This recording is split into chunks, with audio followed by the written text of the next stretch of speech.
Yins guys, thank you for listening to the Bridge to Buctober podcast, where we talk all about them Pittsburgh Pirates and that. My name is Josh, and I will soon be joined by Jake. Not yet, but I will soon. He is late getting home. I feel like I'm hearing myself twice. He's late getting home from a birthday dinner tonight. And so he will be here shortly to join us in, but we're going to go ahead and get this thing started. Today is July 14th. It's officially the MLB All-Star break. The Pirates have won 4 straight heading into the break, evened themselves up at 500.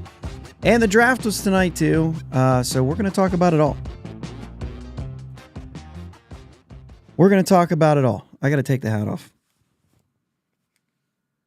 Whatever it is, when I'm wearing a hat, I don't like the way everything sounds. It's like there's a little bit that gets in behind the ear cups. Drives me nuts. I mean, not like that bad. Like, it sounded like I was mad about it. I'm not mad about it. But anyway, good evening, Sherrod. Glad you're here with us today in the chat. Jake will be here again. He is just running behind.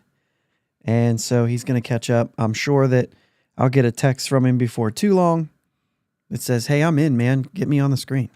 So we'll see. I guess I still have his channel unmuted. So I'll probably be let known just by noise that he's back. So we'll let that play out. Sherrod, what'd you think of the draft? There was a lot of coverage. Anywhere you turned, there were, obviously you could watch it on MLB Network. You could watch it on MLB TV streaming. You could watch it on ESPN. There were multiple, Foul Territory, I think, was live. Just Baseball was live for the whole thing. It felt like. And then inside, Pirates circles, North Shore 9 was on like the whole time. Bucko Banner did something. Locked On had a premiere right like after the first pick. It just seemed like there was a lot of busyness, a lot of people. Oh, and Bucks on Deck. They were live too. I think it was after the first pick, and then they were on for at least an hour. I think when I tried to catch some of everybody, and they were on for at least an hour going. But yeah, I mean, the draft is a pretty cool thing. It's really easy to have a bunch of hype around the draft and going into the draft. And especially if you're picking, I mean, last year was kind of like, that's one of those rare moments where you're 1-1. There's a lot of discussion. There's a lot of, this is my guy. When you're picking number 9, there's a little bit less of that. I just kind of looked at who was there, and really, a lot of guys did a lot of homework, and I just kind of trusted them, and we'll let it play out. If I've got like maybe even 1 through 5, I'm kind of hoping for something. Outside of that, man, I'm going to let this thing play out. It's just not, I don't have, I'd say especially right now, I don't have the time. I don't have the energy to invest into it. It's not there for me. But the Pirates, with the number 9 pick, selected Konnor Griffin. Seems like a really high ceiling type pick. Shortstop, center field. The videos I've watched, I really like center field. Especially it's a whole thing, right? You're looking at 6'4", you're looking at the build, which he could grow into being even bigger than that. The power's there, the speed is there. It's just kind of like there's a lot to like. I've heard that the floor might be, lower. It's a risk, which I think would probably make a lot of people happy. Ben Cherington has not shown a big, he hasn't shown a lot of risk in a lot of things. He's really played it safe for the most part. And so this is a little bit different. It's a little bit different. Sherrod says he likes the value in all 3 picks. So we did have 3 picks tonight. The number 9 was Konnor Griffin. He's kind of the study guy at the top.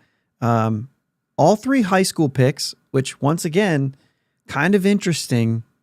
Kind of interesting given the track record and given what you kind of thought, like as we're moving into a quote unquote window. And I know that they don't want to use the window. They want to sustain competitiveness with this rebuild, and seemingly so. That's the blueprint. That's why this rebuild takes 5 years and not 3 years, right? That's why you turn the page at year 6, not year 5. There is sort of a different blueprint for this type of rebuild where you're trying to sustain. And so picking some high school guys, maybe that's part of the plan.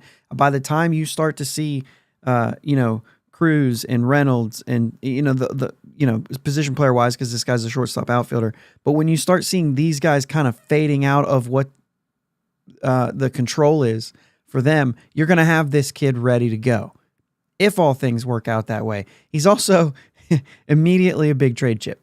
So if you do want to go window, this is a good guy to have to kind of dangle to some of those guys that might possibly be selling, whether it's this year or next year or even in the offseason. This is going to be a good guy to kind of have available that might be like, well, higher ceiling than Termarr Johnson. So maybe it's like, well, Termarr and Harrington. Well, maybe it might not be that. Maybe you go Griffin and, less than Harrington, right? Or something like that. So I know you don't like to think that way when you draft somebody. You like to think, okay, well, let's develop him in, get him in when Cruz is going out. We haven't seen an extension from Cruz, so we don't know when that is other than the 6 years. You know what I mean? So that's all we have to go off of right now. And so, this kid's going to have an opportunity to move into that. It's also a pretty good challenge. I mean, the Pirates have done a really good job developing pitching, and only one of these 3 is a pitcher. So, they've liked what they have as far as pitching. They're now going after some more bats.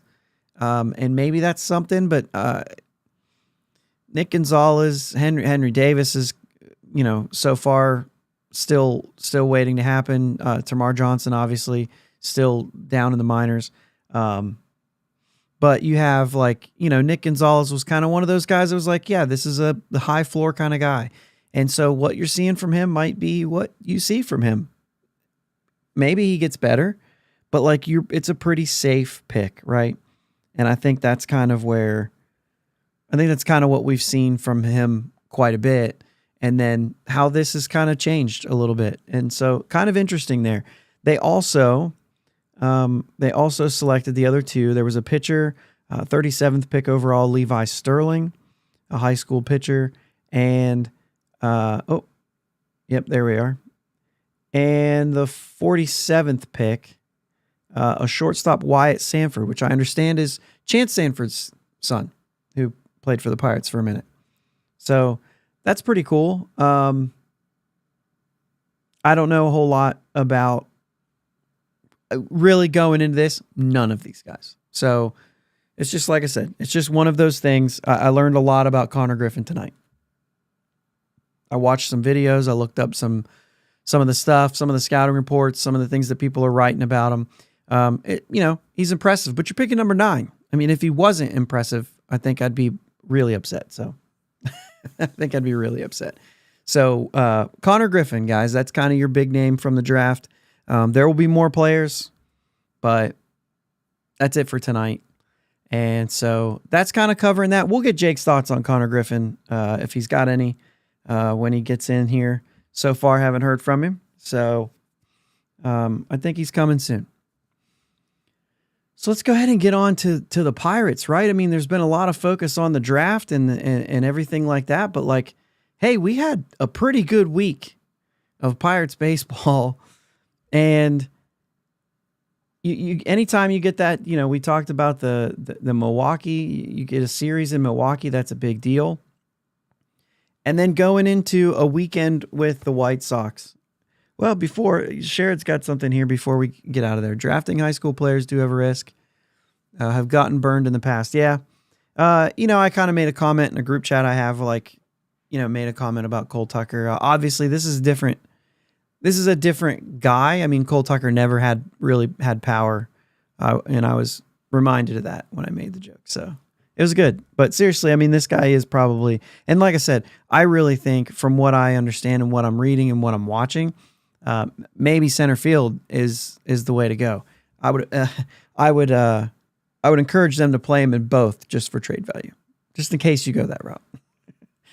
Might as well not give up on anything.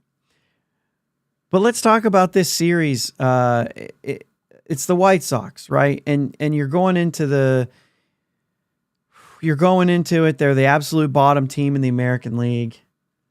They've only got 27 wins coming into the series and going out because of the sweep. That's the worst team in the whole game. We talked about the run differential, minus 177, which is up a little bit. The Rockies also were pretty close there, but they just won their last game. So, man, it had all the makings of one of those series that the Pirates go into and lose 2 or 3, and you know what I mean? And then they stepped up. And they scored runs. I mean, 4 runs, 6 runs, 9 runs. They kept increasing with each game. With Crochet going in the first game, I thought, geez, they're never getting out of this one. And they take out Crochet after 2 innings. So, I mean, what do you make of that? They take out Crochet after 2 innings, and then you're kind of like, all right, hey, we got this game now. Basically, we've got it. So, I don't know. Marco Gonzalez coming back. That was a big lift. When Martin Perez came off the IL and he went and threw his first game, and you were like, oh man, it's his first game off. Let's see what he does the second time out. Not Marco. Like he showed up. He showed up and well. 5 innings, 7 hits, 1 run, 4 strikeouts, no walks. I mean, that's what you want to see. Majinski was great again. Holderman tiptoed through the whole thing, somehow got out of it. And Bednar's back, and Bednar gets a save. That's always a good sign. But the one thing of note here was the Pirates only had 1 guy with multiple hits in this game, and it was Ke'Bryan Hayes. And that trend would continue throughout the series. In the second game, Ke'Bryan Hayes, 2 for 4 again. And in the third game, Ke'Bryan Hayes, I thought he had 3. Yeah, 3 for 5. So actually a really good series. 7 hits in the series for Hayes. I don't know if I'm all the way in. If I'm saying, well, it's great. Confidence builder, all those things coming out of that. But if the back's going to hurt, it's going to keep happening. So, there's just nothing else you can say about it. We got a couple more in the chat here. Bucko Mike says Griffin non-factor pick. Interesting. And we got Ron Heichel in here. And you got your 4. Hopefully they'll keep it up against Philly. That will be a real test. You're right. We did get our 4. Here we go. Trader baiting 2 years. Bucko Mike, you weren't here. I did talk about the draft to open this up. And that's one of the things I said is that this guy's going to have a high value in trades, and maybe that's the route that they go here. But yeah, I mean, I said it. You'll go back and listen, I'm sure. But we'll get Jake's thoughts whenever he's in here. For those who are live and coming in, Jake is just running a little bit late, so he's on his way in. He'll be here. But yeah, Ron, you're right. You get the 4 straight wins. Hasn't happened since the beginning of May. Actually, 4 straight. That might be April. That might be to start the season. No, because we had a 5-game winning streak, right? Was that to start the season? I'm gonna look real quick, but I mean, I feel like it might have been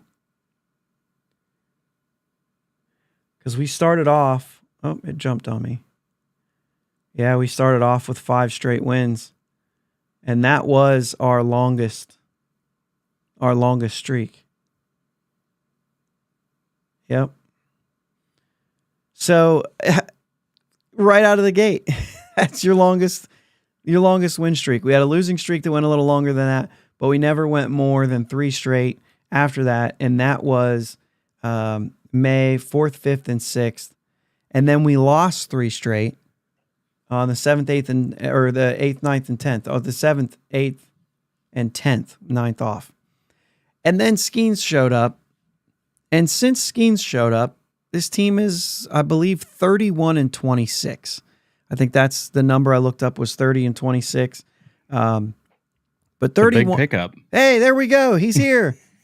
He's here. Let's get you in. There we go. All right. Everybody say hi to Jake. He made it in. I would have been home slightly sooner, but man, storms are terrible down here right now. Oh, really? Yeah. Okay. So I had to drive careful, you know what I mean? There we go. Okay. So let's backtrack a little bit now that Jake's in. I gave my thoughts on the draft and the draft pick and everything. Do you have any? I mean, and yeah, I was listening to you. Okay. So I did log in the car on the way home. And yeah, it's like you said, you get a 6'4", 210 kid who's 18. You're looking at, I think I texted it to you when the draft happened.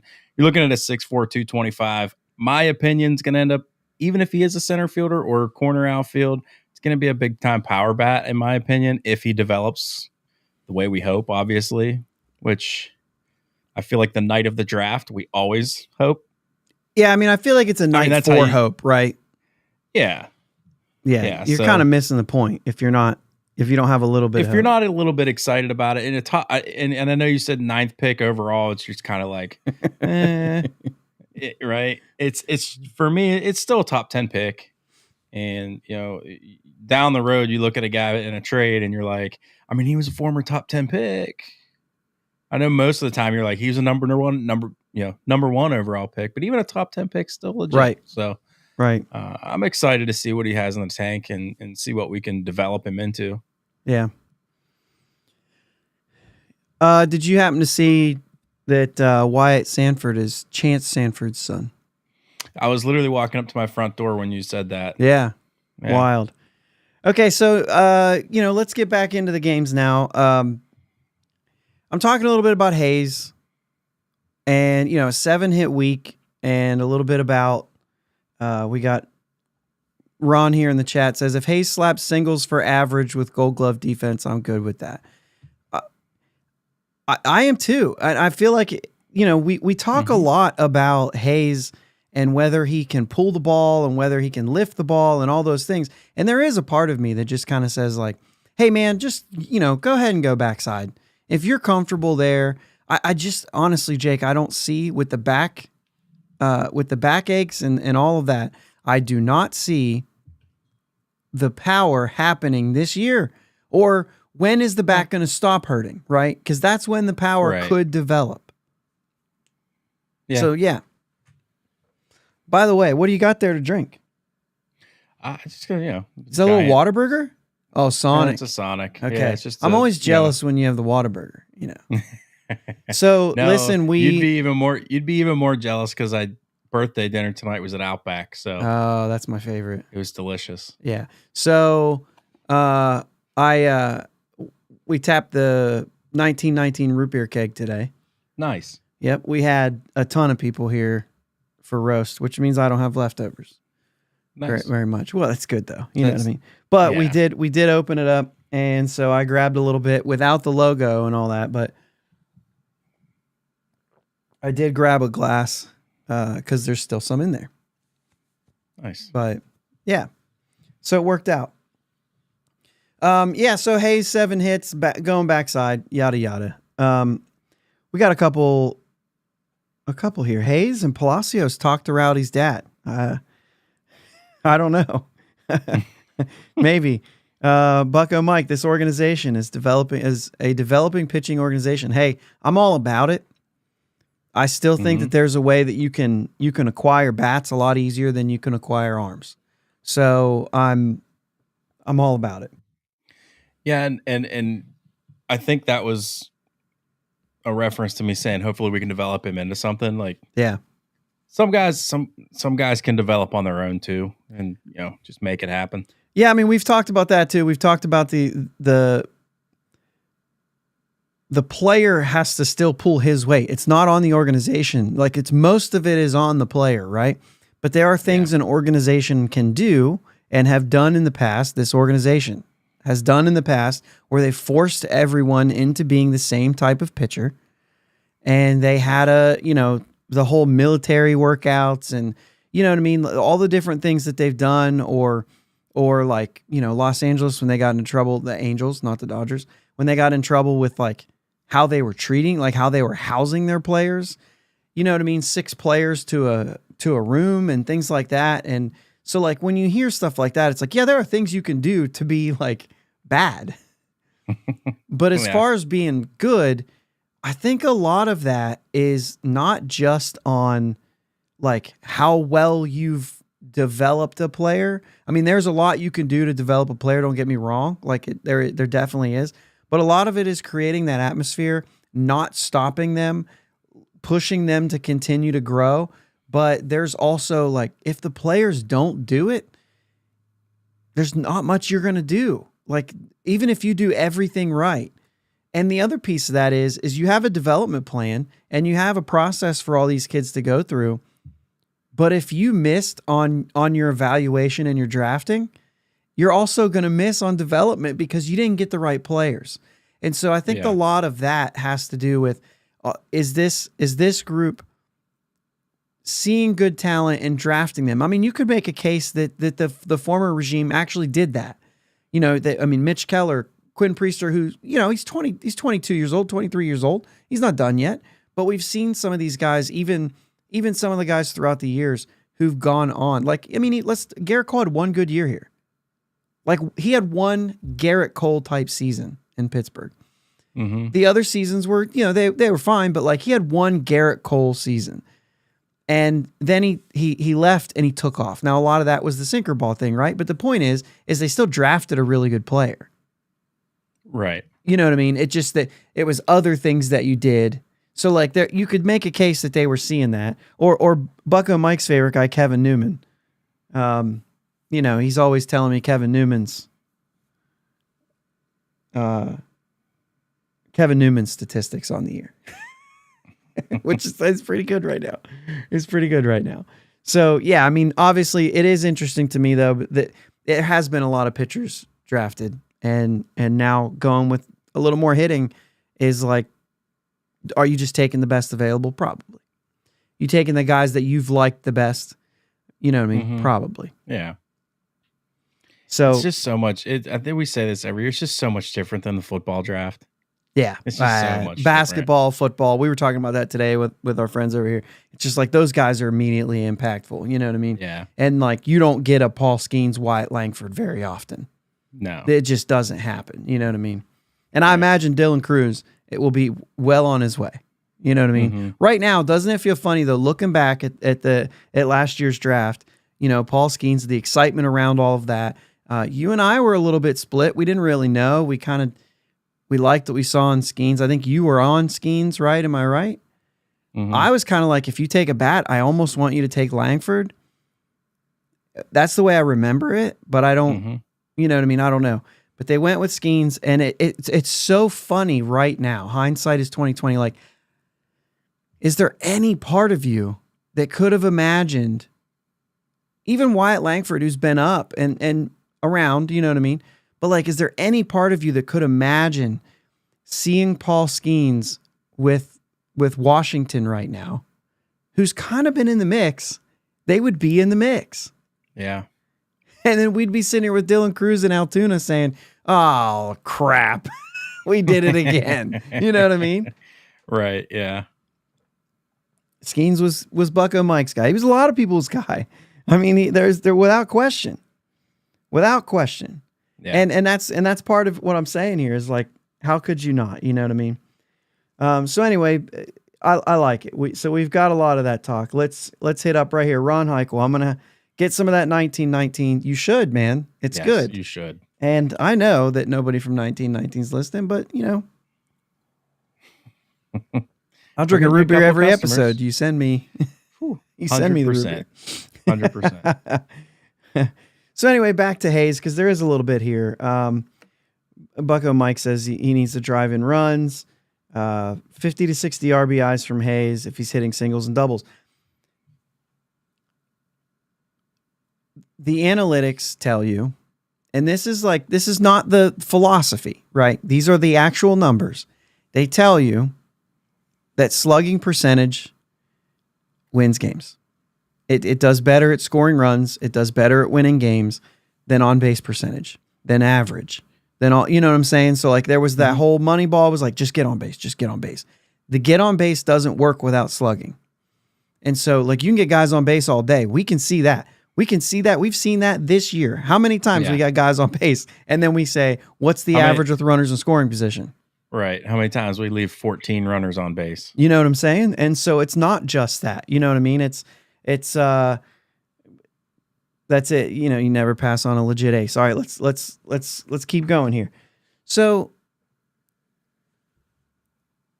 yeah, I mean, Hayes hitting singles is one thing, but like, I kind of agree with driving in runs. If you actually have him in the 5-6 hole, you're kind of hoping the middle of that order can be in scoring position, and those singles do produce runs, right?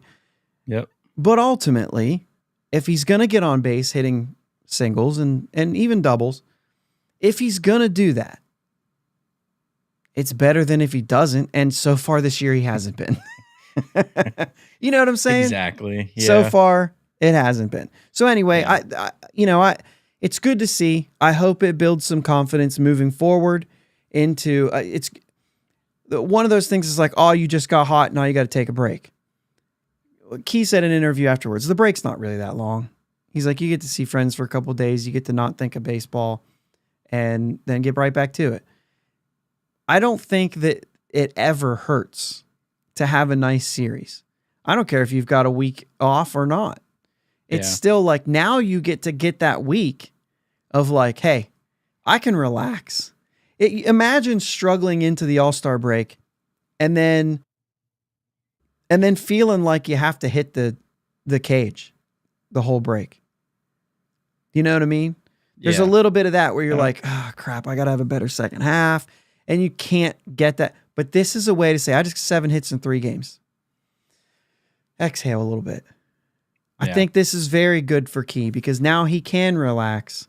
And I agree. It's a short break. It's not, there's a longer break for some of these teams when it goes to the postseason than what these guys are going to get right now.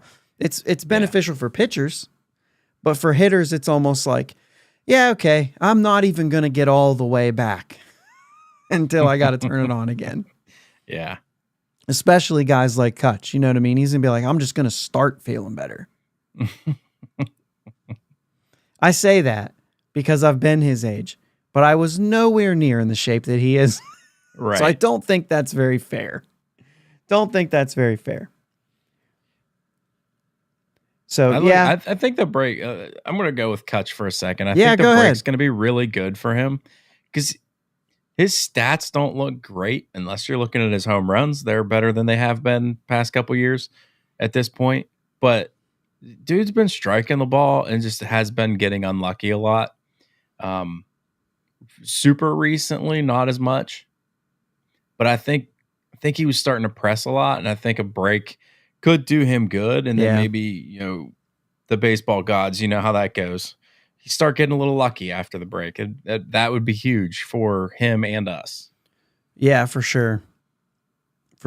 And, you know what I mean? We saw that a little bit. I was kind of surprised to see O'Neal Cruz play both of those last 2 games with the hamstring that he's kind of dealing with.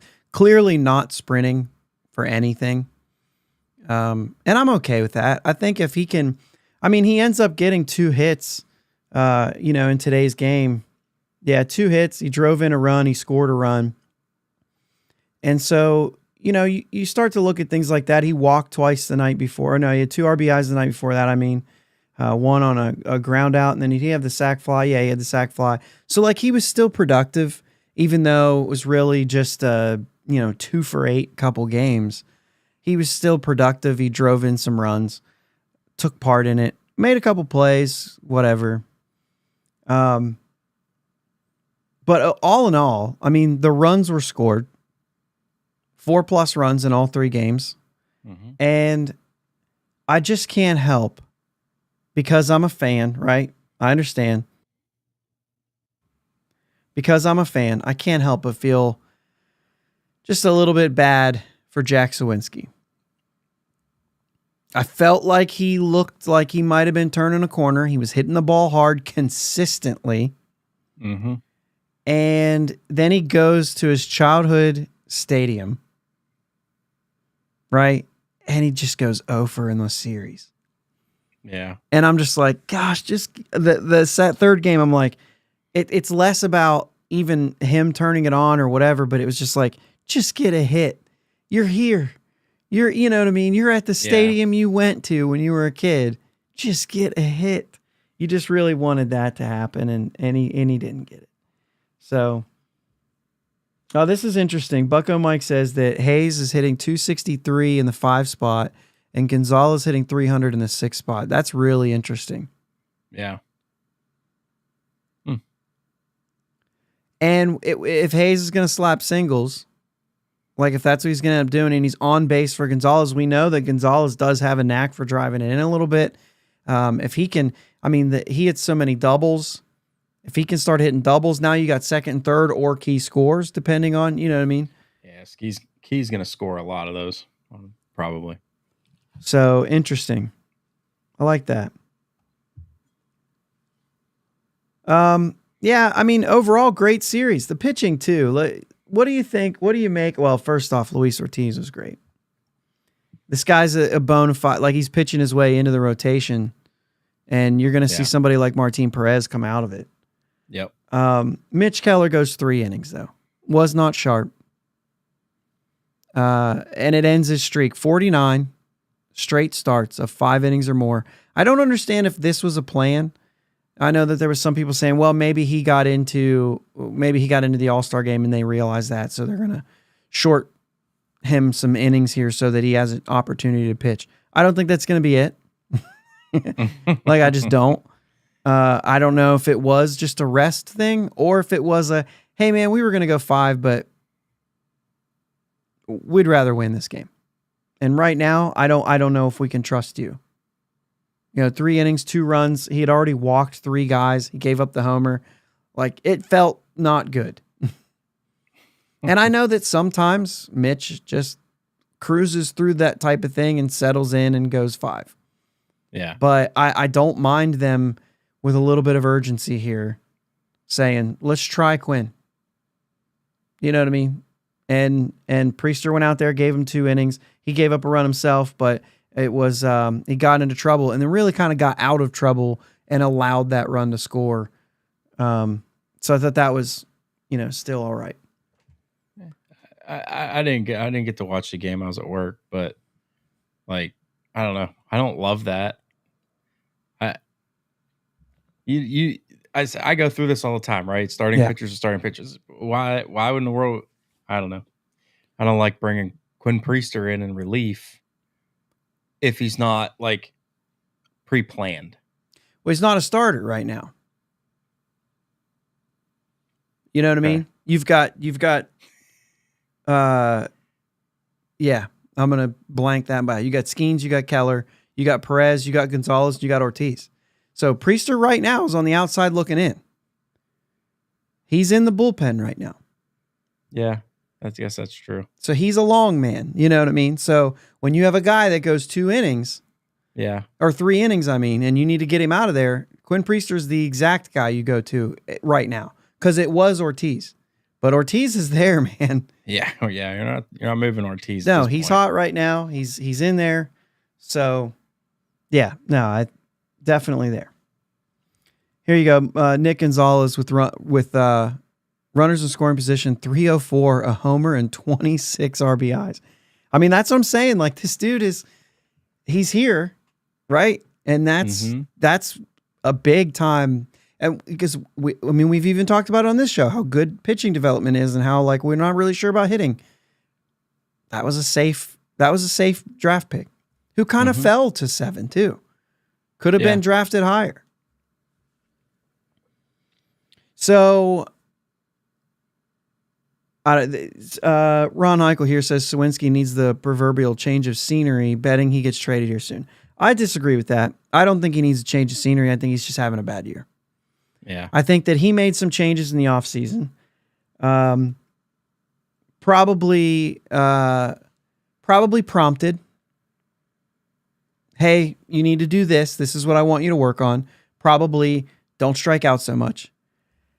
He maybe went overboard with it because when the season started, he wasn't striking out, but he also wasn't doing damage.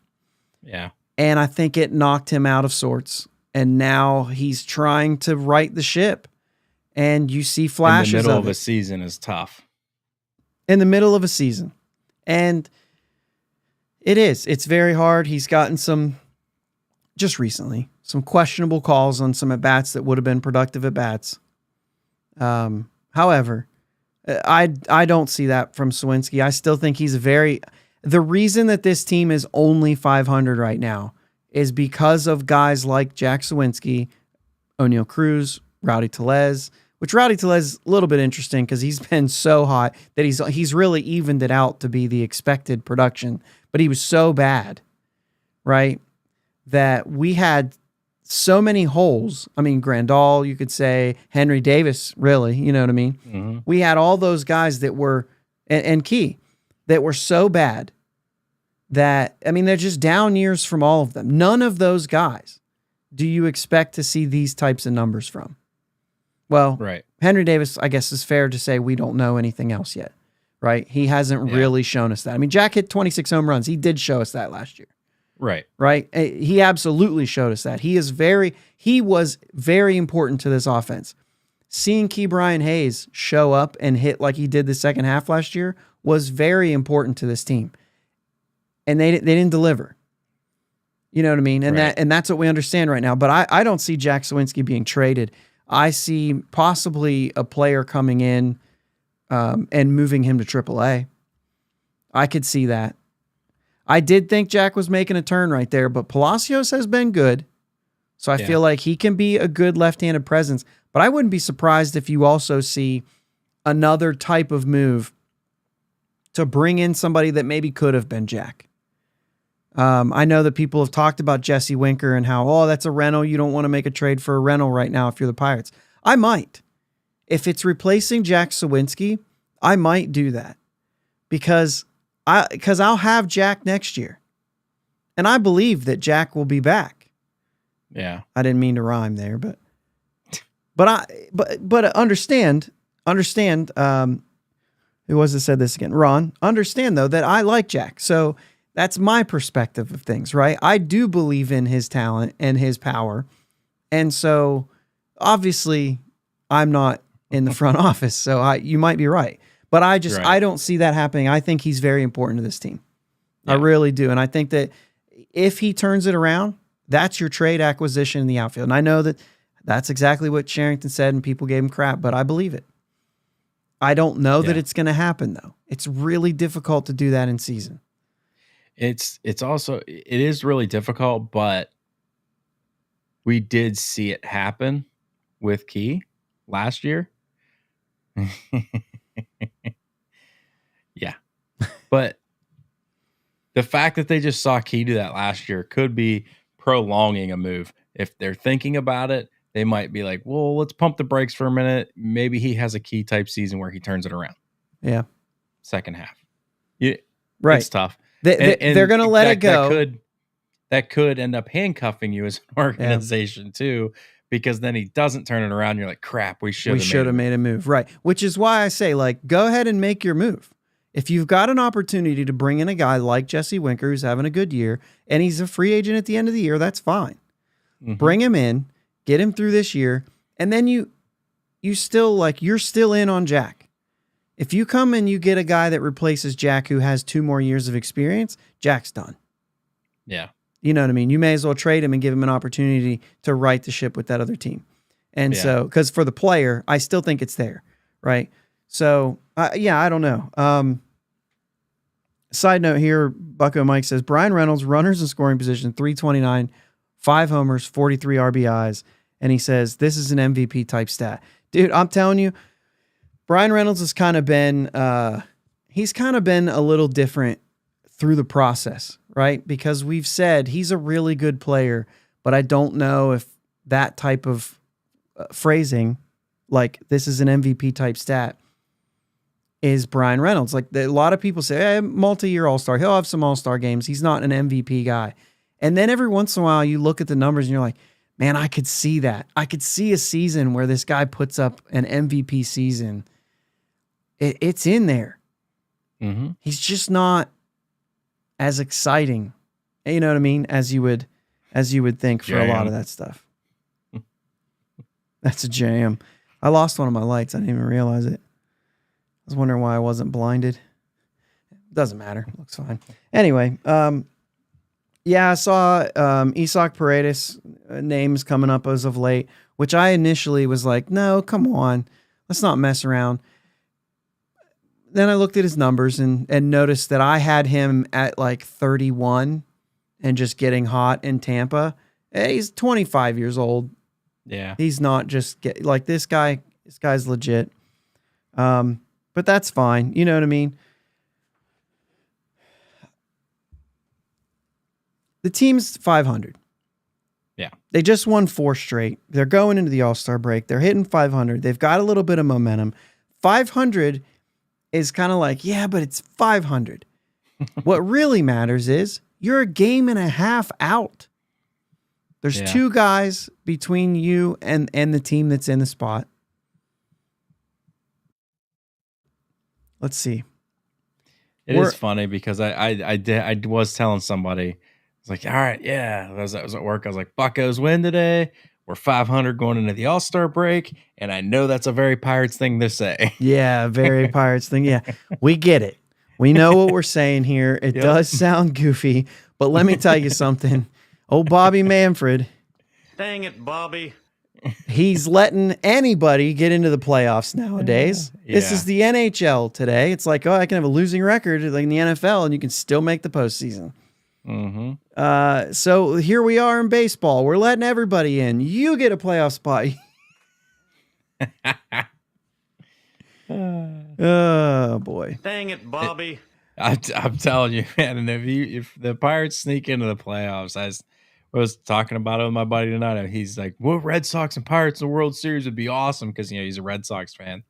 I said, bro, you wouldn't want to go up against Skenes, Jones, and Keller. He goes, no, but it'd be fun to watch. I mean, dude, those 2 teams are top 5 in starter ERA. So like they're not necessarily scared of that. The problem is well, they have a playoff spot too. But what's funny is like there are the Mets have the 3rd wild card spot at a .516 winning percentage.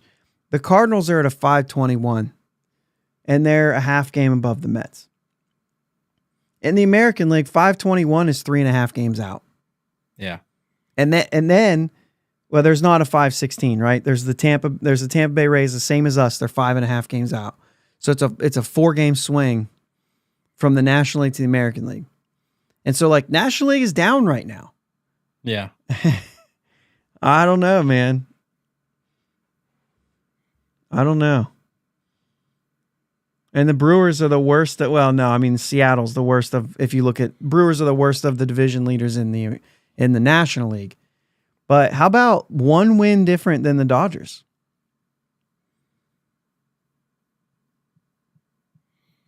Dodgers have been injury after injury this year, haven't they? They have, yeah. I mean, they have Especially an elite rotation on the injured list right now. Right. Top 5 rotation sitting on the injured list right now. But they got Bueller back for a second, and then he went back on. Yeah. It's a little bit of a rough go there. But they're still in the driver's seat. Mm-hmm. They're going to take this break. They've still got how many MVPs on their, well, just the two, right? Just Mookie and Freddie. Yeah. Okay. So they've got multiple MVPs in their lineup though. Multiple Cy Youngs, whether they're healthy or not. And what's his name with the red hair? Dustin May. He was coming back, had a setback, and he's had a second surgery. Jeez. Didn't even make it back. I don't know if it was like a second Tommy John, but it was another arm surgery during his rehab. Like, about him. Man, that's the thing. And that's the thing about pitching. Yeah. We would not be able to absorb that. No. You know what I'm saying? Absolutely not. So anyway, you're sitting a game and a half out, Jake. Your run differential starting to get respectful. I mean, we were getting blown out. We've actually had a couple blowouts. We're only at -9 right now. And I don't say that to say that like, oh, these are good numbers, but like compared to what they were a month and a half ago. Yeah.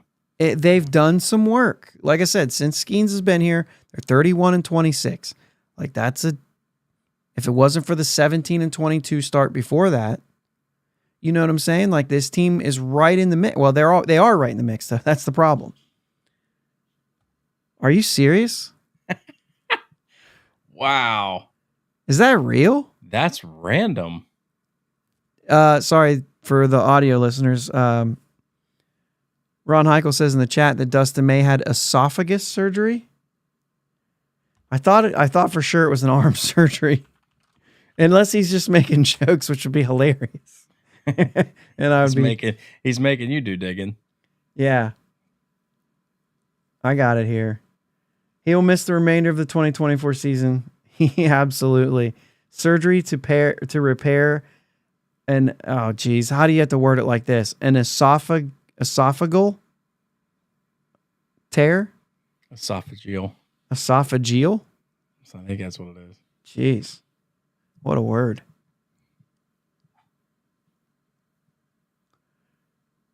Wow, the injury first appeared during a dinner and required intervention after he sought attention the next day for pain in his throat and stomach. Dude, that sucks. That's awful. That's almost as bad as the Clint Barmas in the groceries. Wow. So Bucko Mike does mention, I saw this, right? Dodgers had to use Honeywell as an opener, went 3 innings, 1 hit, 2 Ks. So we kind of, we DFA'd Brent Honeywell. He was picked up by the Dodgers, immediately gets a start. Gets a start, but he went, that's a better line than Mitch Keller today. Yeah. I'm happy for Brent Honeywell. When you have a guy who's like 29 and he's just grinding, just trying to get there, I'm like, listen, it might not work out here. I hope somebody picks you up and it works out for you, bud. Yeah. I don't miss you, but you know what I mean? We barely had him. Good to see him get an absolutely try. Ron says, how dare you doubt me, Josh? I didn't know if you were joking or not, but there wasn't any laughing, but I still have a little bit of 1919 in my cup, so I still get it. So anyway, I don't know. Where's the time here? Where are we at? Okay, we're good. We're about there. We got that. Okay. Paul Skenes is starting the All-Star game. I really thought we were going to open the show with this. And then I thought, you know what? Jake's not here. We just had the draft. Let's start it with something else. What do we think about Paul Skenes starting the All-Star game? We'd kind of talked about this. We were kind of like, I don't know if that's fair. No, I love it. I love it. As a Pirates fan, as a baseball fan, I love it. Love it. This is exactly what it should be. And I feel like it's no disrespect to, there's some guys having great years. Yeah. It's no disrespect there. This is what people want to see. Yep. I thought it was hilarious. Did you see the him on Dan Patrick? Like when they told him? Yeah. It was cool. It's awesome. Yeah. Like we have the two most boring people in the All-Star game. And I love it. The pirate there, everybody's like, "Oh, there's two pirates here. Yeah, let's go talk to him." And they're all like, "Hey, Yeah. how you doing? That's a jam. That's It's really cool." No, it's super cool. Oh, whoa. Calm down, Paul. Calm down. So here we go. Get your My favorite part of that interview is when he's like, I didn't know if you were done with me. when he was just hanging out and he's like, he's still watching us, guys. Dan Patrick says he's still watching us. Get your guesses in. Ron Heichel says an immaculate inning. We're guessing Gunnar Henderson, Juan Soto, Aaron Judge. Right? So what? Yeah. How does he fare? I mean, I assume possibly another guy after that. Right? I'm gonna, I'm just saying possibly another guy. I don't know who that other guy would be necessarily right now. Vlad, Yeah. I don't have any idea who they would hit fourth. I'm going K, fly out to right center, warning track. I think I would go the fly out KK. Only because, just so both of them have him K and Juan Soto, who doesn't strike out a lot. I don't know about that one. You're right. I don't know about that one. Juan Soto's never faced Skenes. The one thing I like about yours is Henderson has seen Skenes. Yeah. And even though spring training, but Yeah. He has. But also, it is that, that first hitter is the one that he has you know what I mean? He's had some trouble with. So, and I wonder what he's going to do in that situation if he's going to just say, I'm blowing this by you. And they're like, dude, we can hit 102. yeah. You know what I mean? But just miss. Is Henderson the one that flew out to the warning track at Sarasota when we were there? I'm pretty sure. Oh, no, that was Rutschman. I think, it was Adley. So anyway, I don't know. I mean, obviously it'd be great to see a clean inning. We had the overmatch of Shohei Ohtani already this year. We've already had those fireworks, but then Ohtani got him right back. Yeah. Which was made it, I think, even made it better.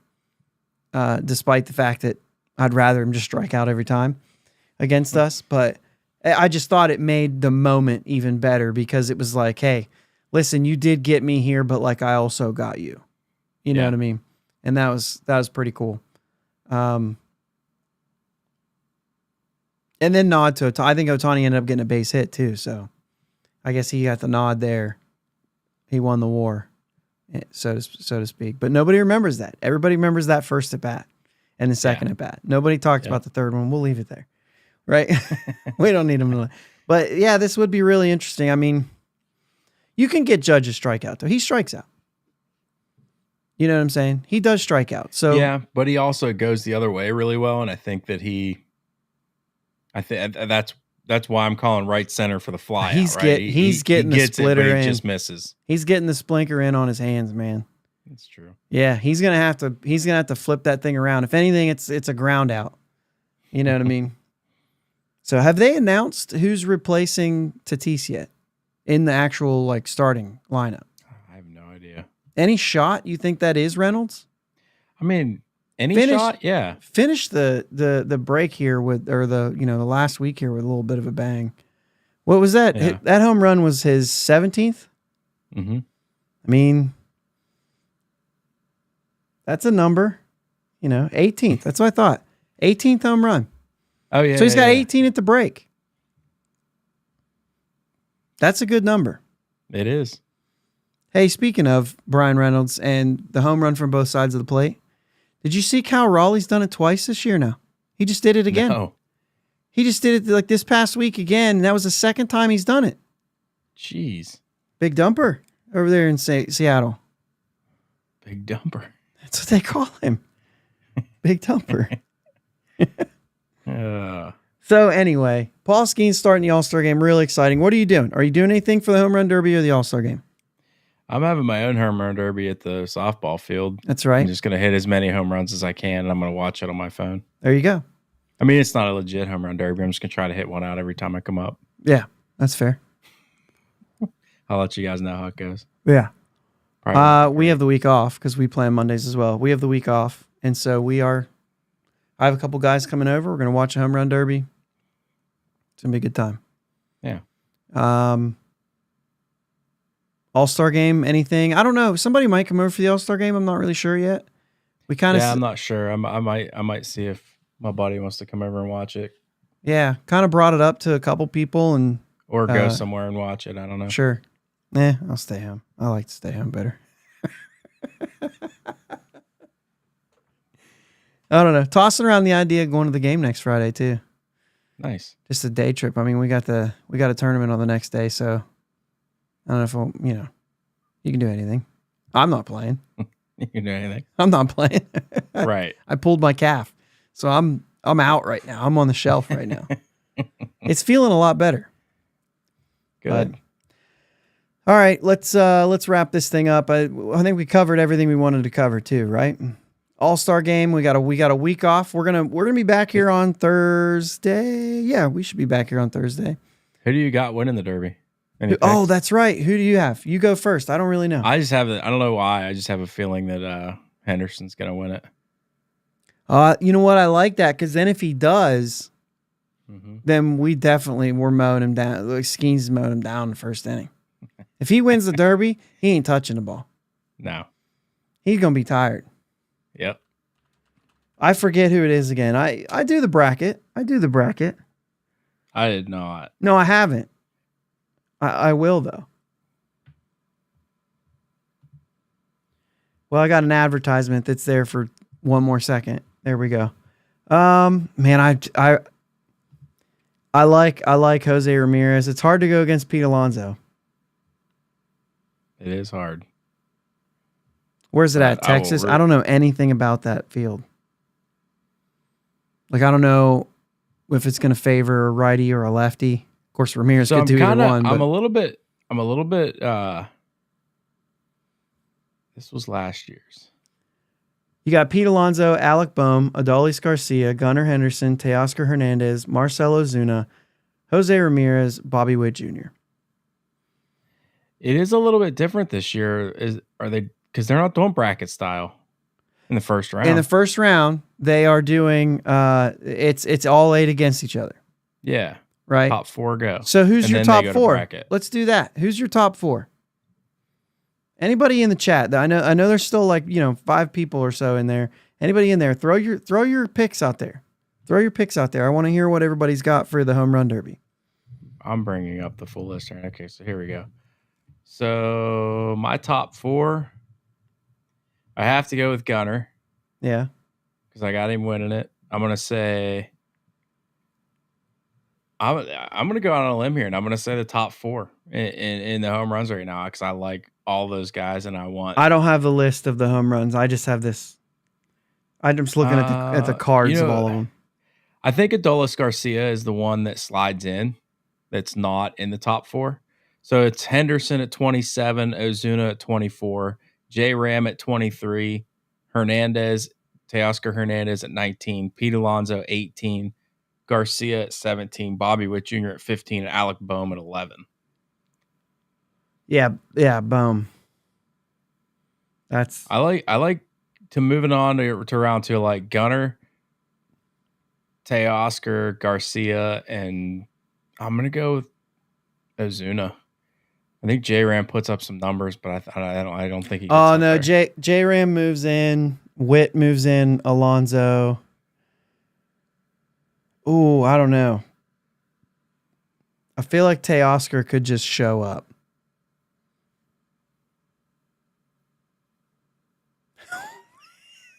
That's What- hilarious. I don't get it. Go ahead. I'm too broke to guess. AC went out in Florida. Oh my gosh. No, that's not Whew. good. You don't want your That's AC not good at out. all. No, Sorry, Ron. I was laughing more at this one. Oh yeah, I had that one up there. Yeah. Oh, I was reading. I'm out with my own. It says Key Hayes calf injury. Yeah. So, I'm going Jose Ramirez, Teoscar Hernandez, Pete Alonso, and Gunnar Henderson. That's what I'm gonna go. I'm gonna get Witt out of there. So, yeah. That's it. 2 lefties, 2 righties. I'm assuming Ramirez hits left-handed in the Derby. So 2 lefties, 2 righties. I don't remember if he hit lefty or righty last time. Didn't he switch? He might have. I'll tell you what, if he was hitting in Cleveland right now, somebody did. They were a switch hitter and they were hitting from one side and it wasn't going well. They turned around and just started blasting the ball. That's awesome. I don't remember that, but might have been. Anyway, that's my 4, and then I'll go out on a limb and say Teoscar Hernandez. I just feel like this is a guy who's gonna just eat it all up. But I don't really know. I think Adolis is a guy that could pull it off too. Yeah. So that's good because it's the guys that we don't even have like flipped. You know what I mean? That's fun. Who wins the All-Star game? American League or National League? I'm going to start playing music so we can force ourselves to get out of here. Don't care. No. But National League. Yeah. We don't win enough. Right. And I started looking at those lineups and I thought, man, because I've heard even people say like the American League lineup is just so good right now. And I'm like, hey, pound for pound, like National League ain't too bad. No. But it'll probably be American League. That National League pitching, though. Yeah, that starter's pretty legit. All right, man. Hey, thanks for making it happen and getting on here. I always appreciate everybody that was in the chat. So that's it. Let's go Bucks. Let's go Bucks. Thanks for listening to my dad and Uncle Jake on the Bridge to Buctober podcast. Follow them on Twitter, Facebook, and Instagram at Bridge2Buctober. Don't forget to subscribe so you know when new episodes are released. Clear the deck, cannonball coming, and let's go Bucks.